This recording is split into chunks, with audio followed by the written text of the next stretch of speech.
चारों तरफ ज़ाहिर है जिन्नात की 3 गुना तादाद ज़्यादा है। अब उनमें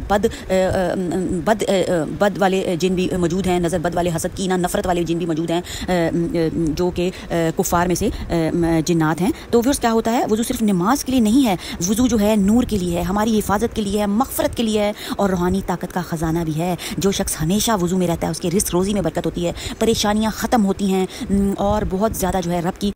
तो व्यूअर्स क्या होता है, उसके चेहरे पर नूर, दिल में सुकून और ज़िंदगी में बरकत शामिल हाल हो जाती है। तो रसूलुल्लाह सल्लल्लाहु अलैहि वसल्लम ने फरमाया, मेरी उम्मत क़यामत के दिन वज़ू के असर से चमकती होगी, उनके चेहरे, हाथ और पाँव से रोशनी निकलनी होगी। सही बुखारी की अहादीस में जो है ये रब ताला ने इरशाद फरमाया है। तो व्यूअर्स अब आप देख लेंगे तो क्या होने वाला है, सब चीज़ें हासिल होने वाली हैं। तो आज ही से जो है जब भी वज़ू करने हैं तो क्या करना है कि अपने जहन में ये चीज़ें आपने रखनी है कि इसके किस कदर हमें रूहानी फ़ायदे होने वाले हैं। गुनाह झड़ जाएंगे और यानी जो ख़यालात, इरादे, वसवसे या बुरे मंसूबे जहन में आते हैं वो भी अल्लाह पाक के करम से वज़ू करने से धुल जाएंगे, शैतानी असर भी कम हो जाएगा। सर पर मसा करने से दिमाग और ख़यालात पर रूहानी हिफाजत कायम हो जाएगी। क्योंकि शैतान जो है ना, इंसान पर वसवसा डालने के लिए दिमाग को जो है वो उसका निशाना बनाता है, दिल को उसका निशाना बनाता है। ज़हनी सुकून और तहारत, मसा दिमागी सुकून का ज़रिया बनता है, रूहानी तवानाई बढ़ती है और रूहानी नूर बनता है। ठीक है व्यूअर्स, आज से ही जो है वो वज़ू को अपनी ज़िंदगी में शामिल करें।